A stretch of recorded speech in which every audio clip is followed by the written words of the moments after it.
Welcome back, Illumineers, to Maleficent Mondays.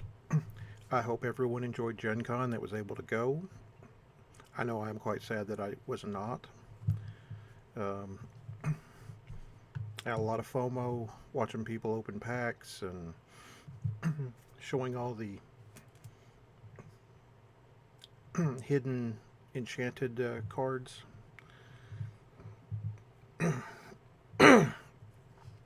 So I'm going to do a series over the next few Mondays where we go over what I think are the top 5 cards for each ink color. Uh, Now, today I started with Ruby. Um, Ruby is one of my favorite colors um, and has a lot of interesting potential depending on who you're pairing it with. So, none of these are in any particular order, um, but I thought needed to get this out there. So, uh, I think Dragonfire is a very important card. Um, it simply banishes a chosen character.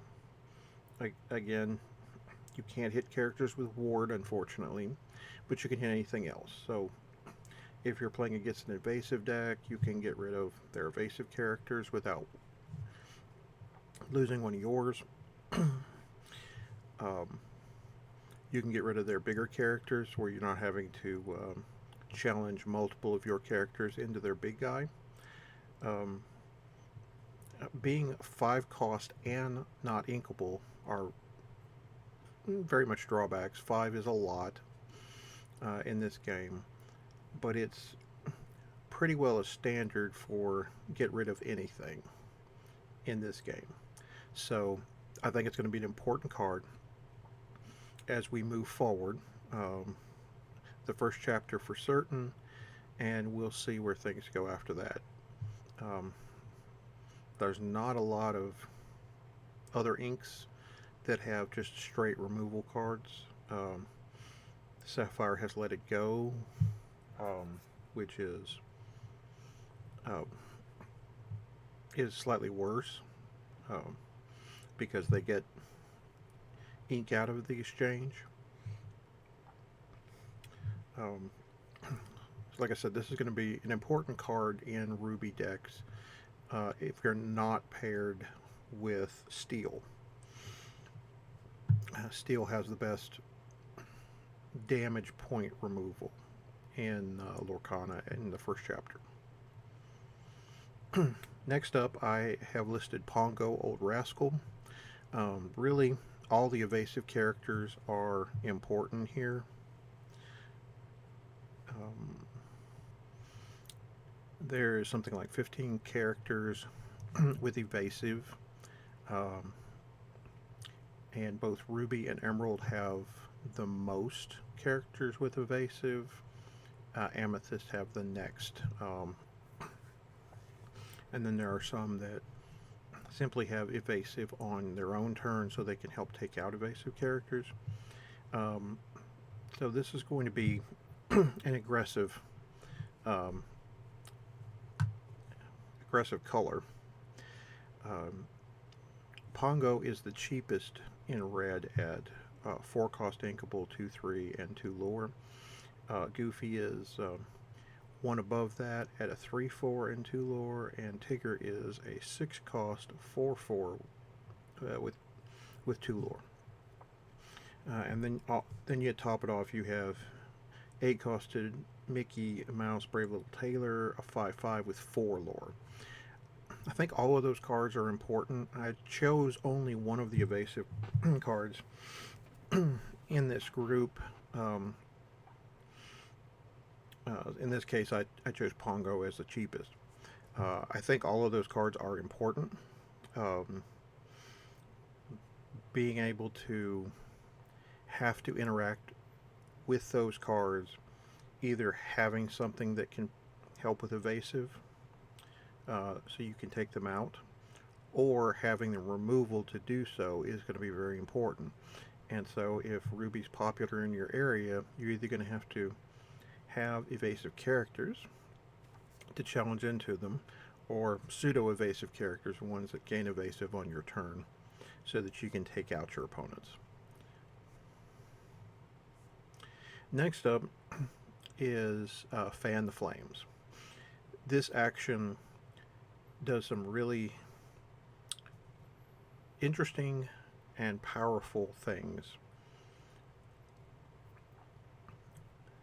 Ready chosen character, they can't quest for the rest of the turn. So both Ruby and Steel have a lot of characters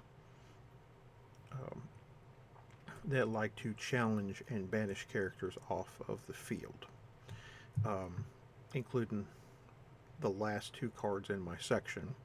But if we talk about, let me talk about the Steel cards. You've got Tekai, who, when he challenges and banishes a character, you gain 2 lore. He also has 2 lore. So you can theoretically quest with him for 2, fan the flames, ready him, now challenge your opposing character, banish him, gain 2 lore. That's 4 lore in a turn. Those are huge. That's huge swings of tempo. You've got Tinkerbell, giant fairy, who deals 1 to everything. If you shifted her, you get to challenge in, banish another character, and then deal 2 damage to another chosen character, which completely disrupts the entire flow. And then if you have Fan the Flames, you can ready her and do it again. If those 2 cards are a board wipe in themselves. And then the last 2 cards are, let's see, the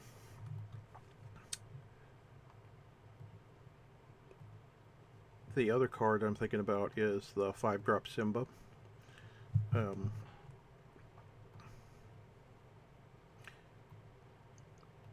Symbol, rightful heir. Uninkable 3/5 with 2 lore. And during your turn, when this character banishes another character in a challenge, you gain 1 lore. So all of those are fighting. They're doing things that you normally can't do. You can quest with Simba for 2 lore, ready him, challenge and banish a character, gain another lore. You got Taka doing the same thing, except for you can quest for 2 and banish a character and gain 2 more. Tinkerbell, and then the 2 cards we're going to talk about here in a minute, Mulan and Aladdin Heroic Outlaw, that absolutely swing games. And I would almost put Fan the Flames as my number 1 card in Ruby because of the things it can do. It's very combo-y, but it can also do things like your opponent's played a bodyguard and it is exerted. Well, I can play this on the bodyguard, ready the bodyguard, now I can attack into the character I need to get off the board. I could ready my character and leave it in a ready state instead of challenging and banishing another character, so I get to keep it safe. There's a lot you can do with this card, and the versatility makes it probably the best card in Ruby, in my opinion. So let's talk about a couple of super rares. We've got Mulan Imperial Soldier, 5 cost inkable, 4/5 with 1 lore.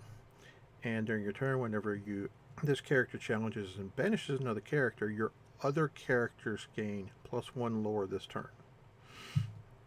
Obviously, this is worse if she's the only one on the table.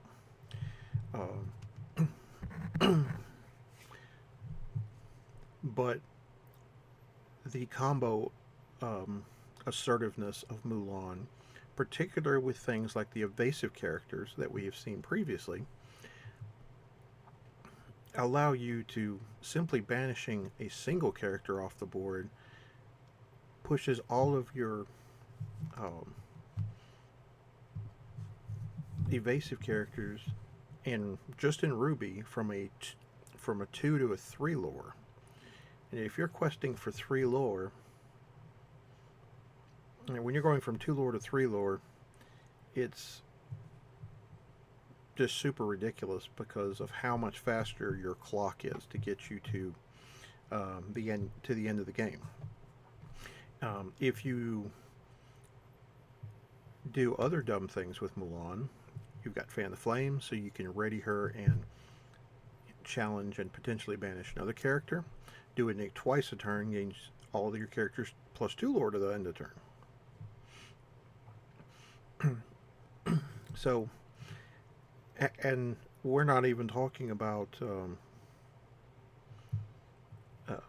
some of the other combos with a princess deck in Amber, where you're doing it with all the princesses. Um, Now you've given all your princesses an extra lore. You quest with all your princesses. Now Moana quests. She quests for at least 4 because you've done this ability and banished a character off the table. Now you ready your other princesses. Obviously, they can't quest again that turn, but you've kept the rest of your team safe. You've kept Mulan safe, and Moana is the only one that's exposed, if you will. So again, I firmly believe in decks that want to go wide. This is going to be a staple in making some of the weaker characters that only maybe have 1 lore, or some of the semi-strong characters that have 2 lore, go to the next level with 2 and 3 lore and can change a game's dynamics in a blink. The last card in Ruby that I have here is our Aladdin Heroic Outlaw, our 7-drop inkable 5/5, who has Shift 5, 2 lore, and during your turn, whenever this character banishes another character in a challenge, you gain 2 lore, and each opponent loses 2 lore. So, even in just a 2-player game, that is a swing. That's a lore swing of 4, gaining 2, losing 2. You're already in Ruby. There's a 3-drop Aladdin that makes your opponent lose a lore that you can shift this onto and immediately challenge another character.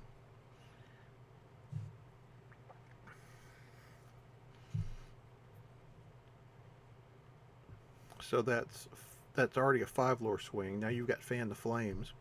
Ready him again. Do it another time. That's 9 lore in a single turn. Now, obviously, you can't do that every turn, but this is such a sheer powerful threat. I'm very glad this one's in a starter deck, just like I'm quite happy that Mulan is in the gift set, because these super rares are going to be sought after for core constructed play. Still, if I was to pick a card out of these 5 that I would say is the number 1 card in Ruby, it's Fan the Flames. It just does way too many things. It's so versatile. It messes with so many tactics of both things that you can do that messes with everything your opponent does. This is my top card. It's nice that it's an uncommon. All right, guys, that's it for today's review of the top 5 cards in Ruby. I'll be back next week when we'll go over another ink color. Until next time, no matter the game, there is no escape from the tiger.